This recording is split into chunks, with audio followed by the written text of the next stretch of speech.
Morning मित्रांनो. तर आता आम्ही सोमनाथवरून निघतो आहे द्वारकाला जाण्यासाठी आणि आता सकाळी वाजले आहेत 6:30 झाले आहेत. थोडा अर्धा तास डिलेच आहे आणि इथून आता जाताना पूर्ण तो कोस्टल रोड आहे पोरबंदरचा, तर तो मी तुम्हाला दाखवेन शूट करून. नंतर मग पहिले आपण नागेश्वरला जाऊ आणि नंतर मग द्वारका.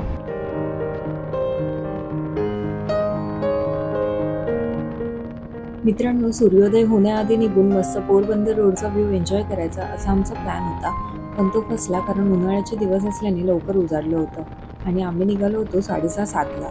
तरीसुद्धा पोरबंदर रोडवरील समुद्राची सुंदर दृश्ये आणि शांत वातावरण अनुभवत आमचा प्रवास चालू होता. पोरबंदर ते द्वारका हा एक सुंदर सागरी महामार्ग आहे. हा रस्ता गुजरातच्या किनारपट्टीवरून जातो, जिथे या मार्गावरील समुद्रकिनारे आणि नैसर्गिक सौंदर्य पर्यटकांना आकर्षित करते.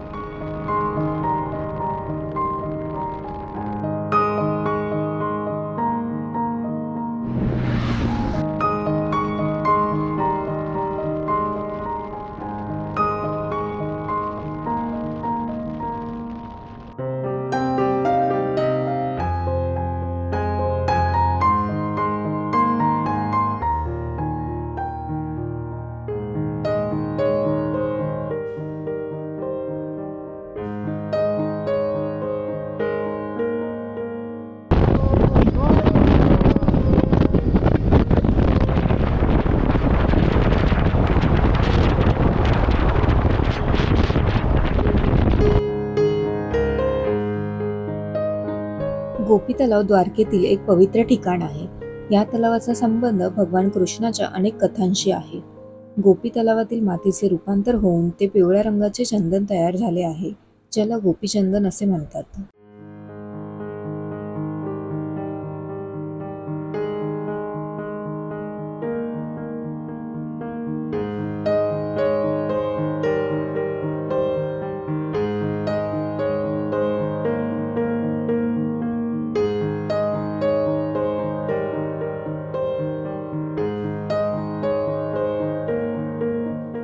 बेट द्वारका आणि गुजरातमधील मुख्य भूमीला जोडणारा सुदर्शन सेतू म्हणजेच पूर्वीचा सुदामा सेतू हा एक महत्त्वाचा पूल आहे. 4.7 किलोमीटर लांबीचा हा पूल ओखा आणि बेट द्वारका यांना जोडतो.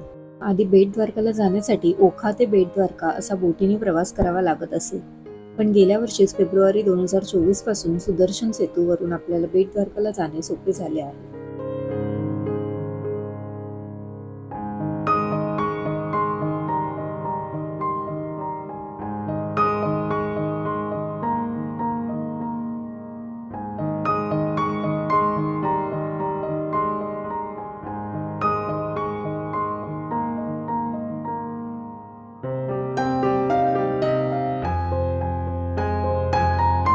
बेट द्वारका हे गुजरात राज्यातील द्वारका शहराजवळील एक बेट आहे, जे प्राचीन द्वारका शहराचा भाग मानले जाते आणि भगवान श्रीकृष्णाचे निवासस्थान म्हणून ओळखले जाते.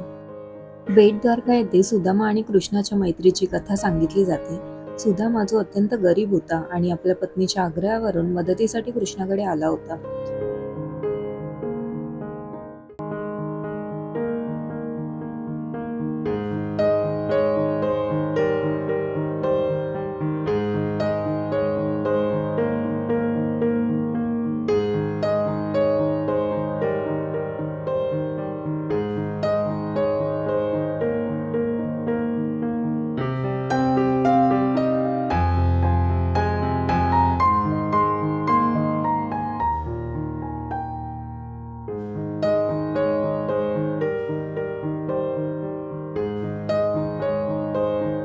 रुक्मिणी आणि कृष्ण एकमेकांपासून दूर असलेली वेगवेगळी मंदिरे असण्याचे समर्थन करणारी एक आख्यायिका सांगितली जाते.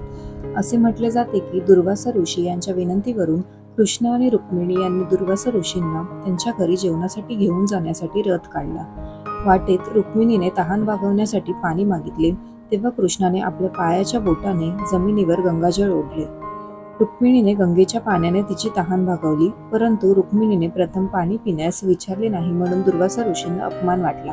म्हणून त्यांनी तिला शाप दिला की ती तिच्या पतीपासून 12 वर्षे वेगळी राहील. दुर्वासा ऋषींच्या शापामुळे रुक्मिणी आणि कृष्ण वेगळे राहिले. रुक्मिणीने ज्या ठिकाणी ध्यानात वेळ घालवला तेच हे ठिकाण रुक्मिणी देवी मंदिर. तो जो तिथे झेंडा दिसतोय ते आहे श्रीकृष्णाचं मंदिर आणि तिथे या साईडला रुक्मिणीचं मंदिर आहे. तो एवढं लांब आहे ते दोन्ही मंदिरं. मित्रांनो, बेट द्वारका तर झालं, तिथून आम्ही आता जाऊन आलो आणि आता रुक्मिणी देवीच्या मंदिरात गेलेलो. बेट द्वारका हे जे मंदिर आहे ते मुख्य द्वारकाधीशचं मंदिर आहे आणि जे मेन ते दुसरं आहे ते वेगळं आहे. मुख्य ते मानलं जातं. आणि दुसरी गोष्ट म्हणजे तिथे खूप गर्दी होती, तिथे पण अलाउड नव्हतं कॅमेरा आणि मोबाईल आतमध्ये घेऊन जायला, तर मग बाहेरच ठेवलेलं. आणि खूप गर्दी होती दर्शनाला. जरा माझाही जरा मूड ऑफ होता, कारण की अजिबातच काही लहान मुलं वगैरे काहीच बघितली जात नाही मंदिराच्या ठिकाणी सुद्धा. तर तेच जरा हे होतं. आणि नंतर मग आता इथे आलो रुक्मिणी देवीच्या मंदिरात. तर हे मंदिर आहे आणि तिथे दुसरं आहे ते द्वारकाधीशचं मंदिर आहे. तर या दोन्ही मंदिरं खूप लांब लांब आहेत, एकत्र नाही आहेत. मित्रांनो, आता आम्ही जातो आहे द्वारकाधीश टेम्पलला. आता सकाळी दुपारी गेलेलो बाकीचे मंदिरं फिरायला, तर खूप ऊन होतं, त्यामुळे आता परत इथे आलो रूमवर आणि नंतर मग थोडं फ्रेश वगैरे होऊन आता परत जातो आहे आम्ही. आणि स्वतः संध्याकाळी झाले 7:30 वाजले आहेत. 9ला ते मंदिर बंद होतं. तिथे पण सेम मोबाईल कॅमेरा आणि स्मार्ट वॉचेस वगैरे काय अलाउड नाही आहे. द्वारकाधीश मंदिर हे गुजरात राज्यातील द्वारका शहरात असलेले एक प्रसिद्ध हिंदू मंदिर आहे, जे भगवान श्रीकृष्णाला समर्पित आहे. हे 4 धामांपैकी एक महत्त्वाचे तीर्थक्षेत्र आहे. या शहराची स्थापना भगवान श्रीकृष्णांनी केली आणि त्यांच्या कर्मभूमीचे हे ठिकाण मानले जाते. महाभारत आणि स्कंद पुराणात या शहराचा उल्लेख आहे. संस्कृतमध्ये द्वारका या शब्दाचा अर्थ स्वर्गाचे प्रवेशद्वार असा आहे.